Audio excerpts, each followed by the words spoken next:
오늘 본문 말씀은 솔로몬 시대에 이스라엘 땅에 임했던 평화와 번영을 보여주고 있습니다. 이 모든 영화는 솔로몬 그 자신이 만들어낸 것이 아니라 하나님께서 주신 은혜였습니다. 구체적으로 이스라엘 땅에 어떤 은혜를 하나님께서 주셨는지 하나하나 살펴보겠습니다. 먼저 20절, 21절에 보니까 하나님이 이스라엘의 인구가 많아지게 하시고 땅의 지경을 넓혀 주셨다라고 기록하고 있습니다. 제가 읽겠습니다. 유다와 이스라엘의 인구가 바닷가의 모래같이 많게 되매 먹고 마시며 즐거워하였으며 솔로몬이 그 강에서부터 블레셋 사람의 땅에 이르기까지와 애굽 지경에 미치기까지 모든 나라를 다스림으로 인구가 바닷가의 모래알처럼 많았다고 말하고 있습니다. 또 21절에서는 그 강에서부터, 여기서 이 강은 유프라테스 강을 의미하는데 북쪽에 있었던 이 유프라테스 강을 시작으로 서쪽으로는 블레셋 땅의 지경까지, 그리고 또 남쪽으로는 애굽 지역의 경계까지 모두 이스라엘의 관할이었다고 기록하고 있습니다. 이러한 은혜들은 하나님께서 오래전 아브라함과 맺으신 그 언약이 성취되었음을 보여주는 구절인데, 창세기 22장 17절 말씀을 제가 읽겠습니다. 내가 내게 큰 복을 주고 내 씨가 크게 번성하여 하늘의 별과 같고 바닷가의 모래와 같게 하리니. 실제로 지금 이 언약대로 바다의 모래알처럼 지금 이 백성들의 수가 넘쳐나게 된 것이죠. 이어서 창세기 15장 18절 말씀을 제가 읽어보겠습니다.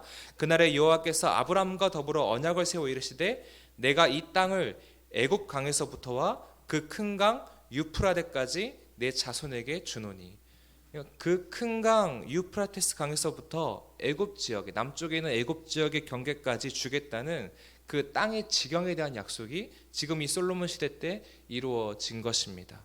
백성과 넓은 땅 외에 또 어떤 은혜를 주는지 보니까 솔로몬이 사는 날 동안에 그 나라에 평화와 안정을 허락해 주셨다고 말하고 있습니다. 25절 말씀을 제가 읽어보겠습니다. 솔로몬이 사는 동안에 유다와 이스라엘이 단에서부터 브엘세바에 이르기까지 각기 포도나무 아래와 무화과 나무 아래에서 평안히 살았더라. 단에서 브엘세바까지라는 말은 북쪽에서 남쪽에 이르기까지 모든 이스라엘의 지역과 백성들을 아우르는 표현입니다. 하반절에서는 포도나무 아래와 무화과 나무 아래에서 평안했다라고 말하는데, 이 말은 울창한 포도나무와 무화과 나무를 통해서 많은 열매들과 시원한 그늘을 제공받을 수 있는 것처럼, 마치 지금 그런 나무 아래에 있는 것처럼 이스라엘 온 백성들이 풍성한 즐거움과 여유로움과 안정과 번영을 누렸다는 그런 의미입니다. 하나님은 이렇게 이스라엘 땅에 평화와 번영을 주실 뿐만 아니라 솔로몬 그 자신에게도 지혜라는 은사를 선물로 주십니다. 29절 말씀을 제가 읽겠습니다.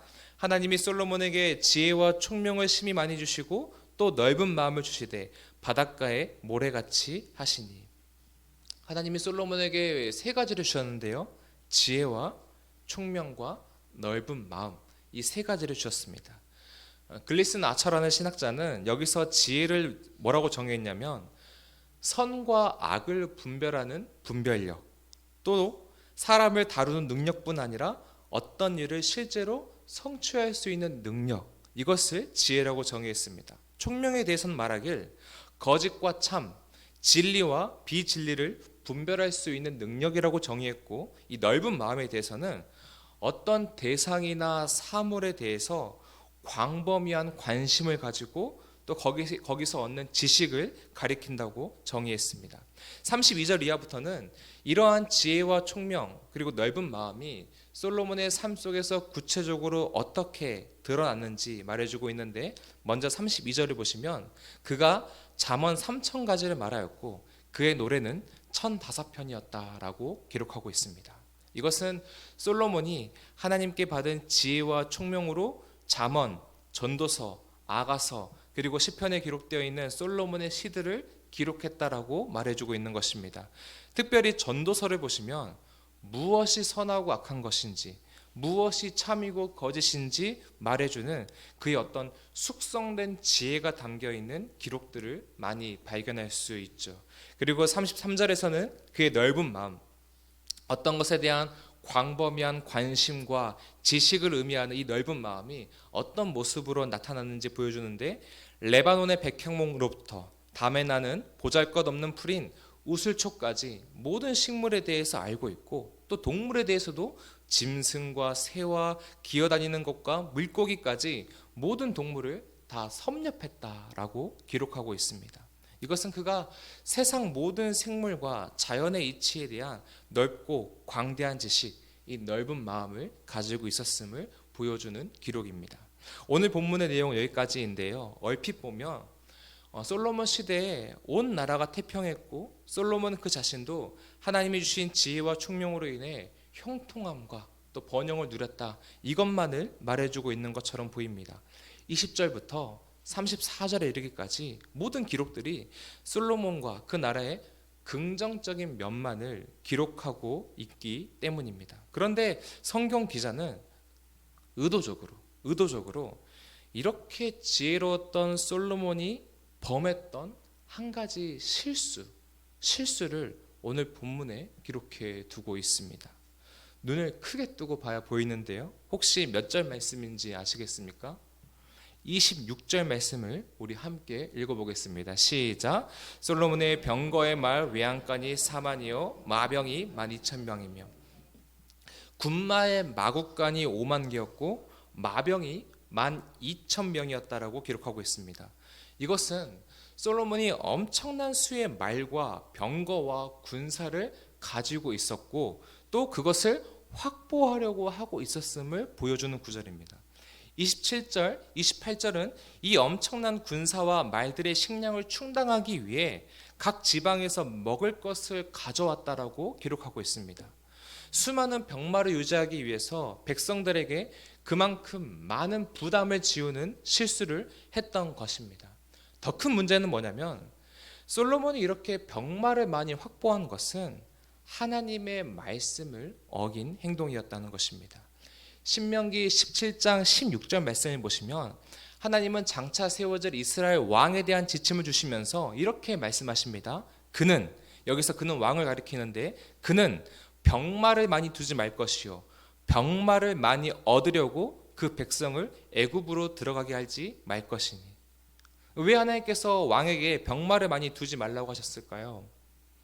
이스라엘을 지키는 이는 병마가 아니라 나 여호와니까 무기나 병마를 의지하지 말고 오직 나만을 의지해야 함을 알려주시기 위해서, 승리는 나 여호와에게만 있다는 것을 가르치시기 위해서 병마를 의도적으로 많이 두지 말라고 하셨던 것입니다.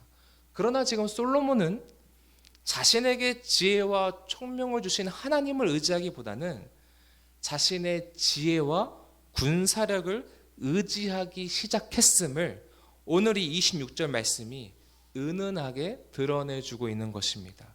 그리고 오늘 이 작은 모습, 이 사소한 모습이 결국 그의 타락으로 이어지게 됩니다.